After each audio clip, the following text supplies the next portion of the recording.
अस्सलाम वालेकुम students, YouTube channel accounting with sir Umair के साथ एक बार फिर मैं आपकी खिदमत में हाजिर हूँ। स्टूडेंट, आज मैं आपको कैश बुक का एक और क्वेश्चन जो कि 2014 रेगुलर का क्वेश्चन है, फर्स्ट ईयर कॉमर्स का, वो सॉल्यूशन करके दिखाऊंगा। लेकिन उससे पहले आपने मेरे यूट्यूब चैनल को सब्सक्राइब करना है, वीडियो को लाइक करना है और जितना हो सके इसको शेयर भी करना है, ताकि हर आने वाली वीडियो का आपको नोटिफिकेशन मिल सके। तो स्टूडेंट 2014 रेगुलर क्वेश्चन नंबर 5 है ये। MS Javed and company use 3 column cash book in their business on March 1st, 2014. They had cash in hand rupees 15,000 and at bank rupees 90,000. तो स्टूडेंट पहले से आपके पास कैश गिवन है 50,000 और पहले से आपके अकाउंट में अमाउंट है 90,000। तो ये तो बैलेंस ब्रॉट डाउन हो गया। स्केचिंग तो आपको इसकी आई गई होगी किस तरीके से हम करते हैं, रिसीव साइड और पेमेंट साइड है। तो डेट 1 बैलेंस BD पहले से ब्रॉट डाउन बैलेंस गिवन है आपको। ब्रॉट डाउन मतलब ओपनिंग बैलेंस है, बैंक का 50,000, सॉरी कैश का 50,000 और बैंक का 90,000। और फिर आपसे कहा जाता है मार्च 3 पे sold merchandise for cash. Student cash पे हमने मर्चेंडाइज सोल्ड की, इसकी आपको जनरल एंट्री तो अच्छी तरीके से आई गई होगी बनाना। उसकी एंट्री हम क्या बनाएंगे जब मर्चेंडाइज सेल करते हैं कैश पर? Cash debit, sales credit. Student मैं आपको फिर क्लियर कर दूं कि हम यहाँ कैश और बैंक के अलावा कुछ रिकॉर्ड नहीं करते। कैश और बैंक रिकॉर्ड होता है कैश बुक में।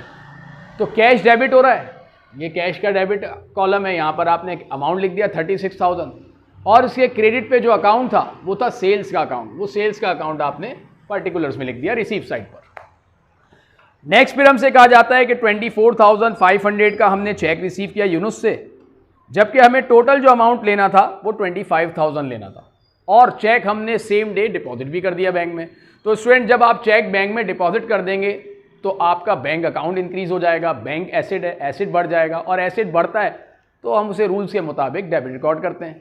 24,500 का चेक जमा कराया तो बैंक 24,500 से आपका इंक्रीज हुआ, डेबिट हो गया। ये 500 रुपये आपने डिस्काउंट अलाउ कर दिया, जिसे हम कहेंगे सेल डिस्काउंट या डिस्काउंट अलाउ, 500 रुपये वो आपने यहाँ लिख दिया डिस्काउंट अलाउ। और रिसीवल था जो हमारा अब कलेक्ट हो चुका है, अकाउंट रिसीवल ख़त्म हो गया। अकाउंट रिसीवल एसेट था, एसेट डिक्रीज हो गया 25,000 से। जो इनवॉइस अमाउंट थी अकाउंट रिसीवल एसेट डिक्रीज होकर क्रेडिट चला गया 25,000 से। लेकिन हम अकाउंट रिसीवल नहीं लिखते, हम तो यहाँ कैश और बैंक रिकॉर्ड कर रहे होते हैं। तो रीज़न में आपने लिख दिया अकाउंट रिसीवेबल यूनुस। नेक्स्ट फिर हमसे कहा जा रहा है कि हमने 15 मार्च को कैश पे किया मुनीर को 22,700, जबकि फुल सेटलमेंट था 23,000 का।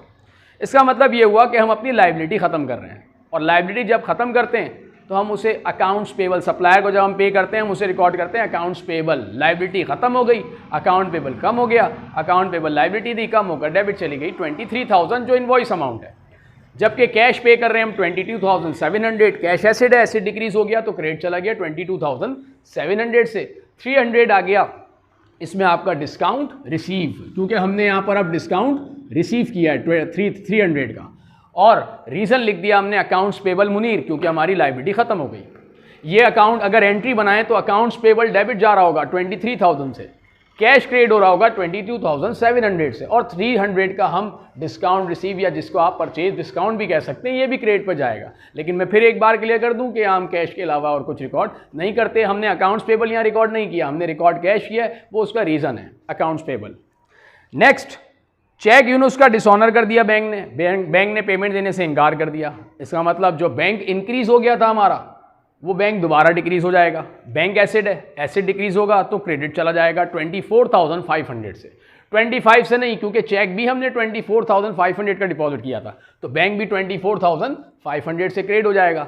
और अकाउंट रिसीवल फिर ड्यू हो गया, क्योंकि अब यूनुस से हमें फिर अमाउंट रिसीव करना है, रिसीवेबल है। अकाउंट रिसीवल एसेट है, एसेट इंक्रीज होता है तो हम उसे डेबिट रिकॉर्ड करते हैं। तो अकाउंट रिसीवल यूनुस डेबिट कर दें और बैंक अकाउंट को क्रेडिट कर दें, क्योंकि बैंक से अमाउंट डिक्रीज हो गया है। नेक्स्ट फिर हमसे कहा जाता है कि बैंक से हमने पे किया 2,000 रुपये रेजिडेंशियल फ्लैट यानी फ्लैट का किराया और 6,000 रुपये ऑफिस का किराया। तो स्टूडेंट टोटल हमने बैंक से जो पे किए वो 8,000 किए, लेकिन 2,000 ड्राइंग है, पर्सनल यूज़ है क्योंकि रेजिडेंशियल फ्लैट है, और 6,000 जो ऑफिस रेंट है। तो स्टूडेंट हम इसको इस तरह से रिकॉर्ड करेंगे कि बैंक को क्रेडिट करेंगे हम 2000 से, जिसका रीज़न हम लिखेंगे ड्राइंग, क्योंकि ये पर्सनल यूज़ था, रेजिडेंशियल फ्लैट। और उसके अलावा 6000 रुपये हमने ऑफिस का किराया दिया, जो कि एक्सपेंस है, ऑफिस रेंट एक्सपेंस के नाम से रिकॉर्ड करेंगे, ऑफिस रेंट एक्सपेंस। और उसका जो बैंक कम हो रहा है हमारा वो हो रहा है 6000 से। अगर हम इसकी एंट्री पास करें तो एंट्री पास करेंगे drawing debit 2000, office rent expense debit 6000 और बैंक क्रेडिट 8000। लेकिन बैंक को आपने अलग अलग रिकॉर्ड करना है, 2000 ड्राइंग की वजह से और 6000 ऑफिस रेंट एक्सपेंस की वजह से। फिर आपने इसको क्लोज कर लेना है। स्टूडेंट एक बार फिर क्लियर कर दूं कि आपने क्लोज एक ही लाइन में करना है, इसको टोटल एक ही लाइन में करना है। 500 डिस्काउंट अलाउ का टोटल आ गया, ये आ गया 86,000, 1,14,500 आपका बैंक का डेबिट कॉलम हो गया। डिस्काउंट रिसीव का जो अमाउंट है वो आपका आ गया 300। उसके अलावा आपका जो कैश का क्रेडिट का बैलेंस है वो 22,700 है, बैंक है आपका 32,500।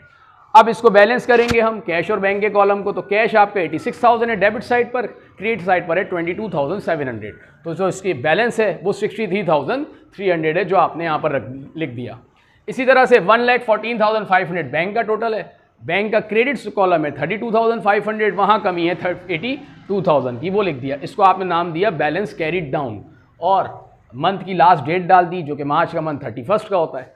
अब ये दोनों साइड इक्वल हो गई, 86,000 कैश का टोटल हो गया डेबिट साइड पर भी और क्रेडिट साइड पर भी। बैंक का हो गया 1,14,500 डेबिट साइड पर भी और क्रेडिट साइड पर भी। अब स्टूडेंट देखा जाए तो हमारी हैवी साइड जो थी वो डेबिट साइड थी।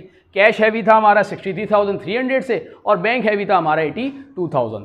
तो नेक्स्ट मंथ फर्स्ट डेट को यानी 1 अप्रैल को फिर आपने यहाँ लिख दिया 1 4 यानी 1 अप्रैल, बैलेंस ब्रॉट डाउन 63,300 और बैंक का 82,000। ये वही ब्रॉट डाउन बैलेंस है जो मार्च की 1 को आपको गिवन थे 50 और 90,000।